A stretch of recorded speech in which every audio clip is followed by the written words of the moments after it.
Welcome to the deep dive. Today let's think about something. Well, something pretty fundamental.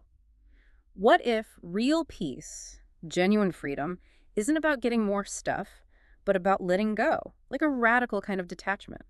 Yeah, and maybe even a different relationship with being alone, with solitude. Exactly. It's a powerful thought. And actually, our source for this deep dive today looks right into that. We're looking at 11 Ekādasa-nipāto. It's a collection, 11 verses, quite potent stuff. Attributed to a figure named Saṃkicca Thera, an elder. That's the one, Saṃkicca Thera. And these verses, they give us this incredible window. Yeah, it feels really direct, like hearing from someone who, as the text itself says, actually laid down the heavy burden. And uprooted the craving for existence. Those are strong words. You really are.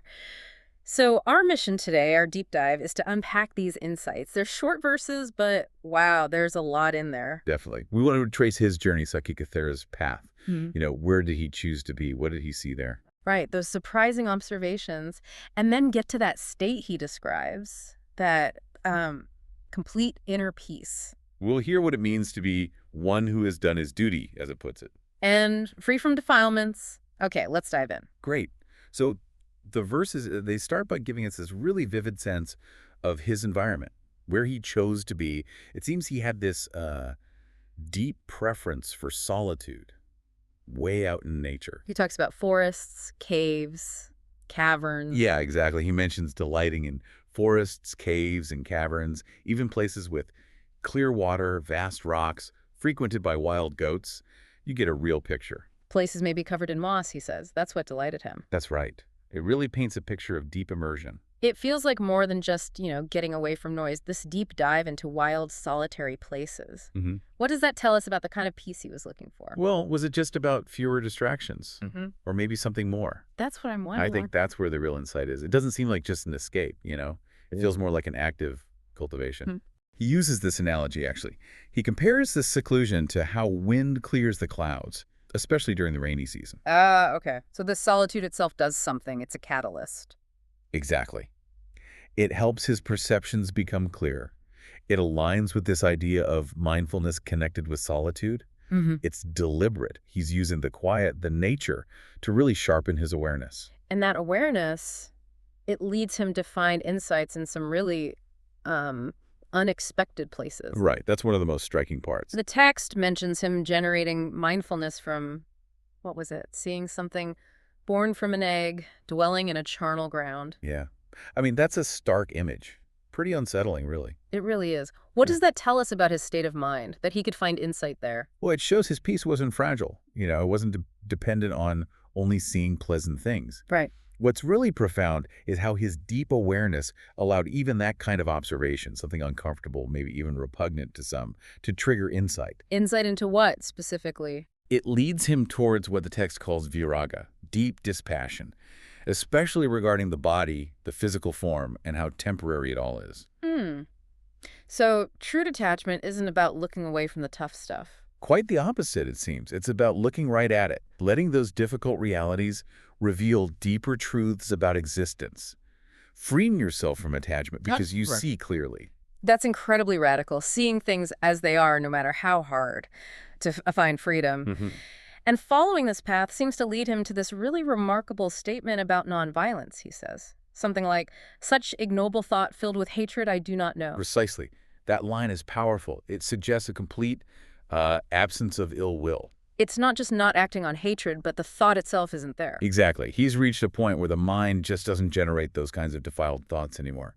Hatred, ill will, they don't arise. Wow. And that connects to another idea in the text about the person who protects no others and whom others do not protect.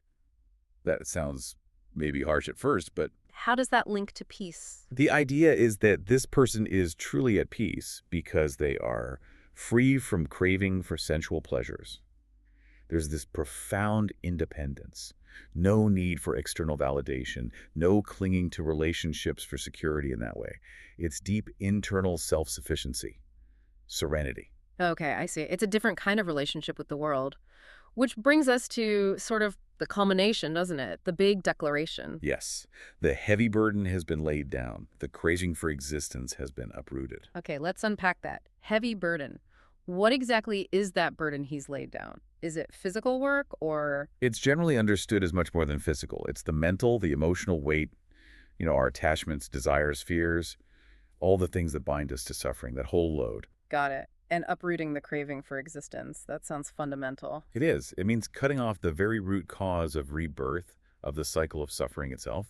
He states he's attended to the teacher, likely the Buddha, and done the Buddha's teaching. Meaning he's completed the path. Yes, fulfilled the entire spiritual journey. And crucially, he declares he's achieved the destruction of all fetters. Fetters. What are those exactly? What's being destroyed? The fetters. In this context, they're the 10 specific mental chains or bonds that tie beings to the cycle of rebirth and suffering. Like what? Can you give examples? Sure. Things like self-illusion, the idea of a permanent self. Then there's doubt, clinging to rites and rituals, sensual desire, ill will. Wow. Craving for existence in the physical realms, craving for existence in the formless realms, conceit, restlessness, and finally, ignorance, the root of it all. So destroying all 10 means complete liberation. Complete liberation, freedom from all those things that bind the mind. That's the absolute peak described here. That's why he undertook the path in the first place, going from home to homelessness. It sounds like a state of, well, absolute completion, nothing left undone. Yes. So how does someone in that state relate to, well, life and death? He has that line, I do not long for death, nor do I long for life. But I await time, like a hired laborer who has finished his task. Right, or another verse says he's just fully aware and mindful. What does that tell us about his inner state? It points to this profound equanimity, doesn't it? Yeah. The usual poles, the longing for life, the fear of death, aversion, they've just dissolved. He's done the work. He's done the work. He is the one who has done his duty and is free from defilements, free from greed, hatred, delusion, all those mental impurities. There's no striving anymore. It's just being present. Just being fully present, fully aware, ready for whatever comes next, but without any attachment to the outcome. Okay, so to recap this deep dive, we've journeyed through these verses from Saṃkicca Thera.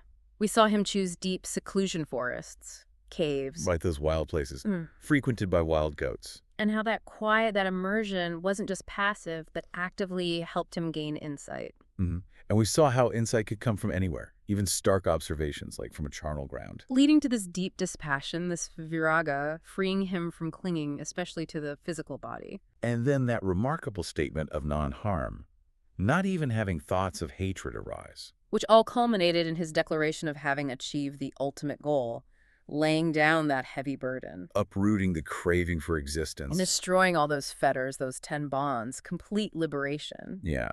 And I think what really stands out, the core takeaway perhaps, is that profound sense of completion he expresses. Having done the Buddha's teaching, fulfilled the purpose. Exactly. It's this testament to finding an absolute contentment, a peace that goes beyond ordinary wanting and fearing, that state where you don't long for life, don't long for death. Just awaiting time, fully aware. Fully aware and mindful. So thinking about all this, it leaves us with a question, doesn't it, for you listening? If real peace, this kind of ultimate peace, comes from reaching a point where you genuinely do not long for death, nor do you long for life.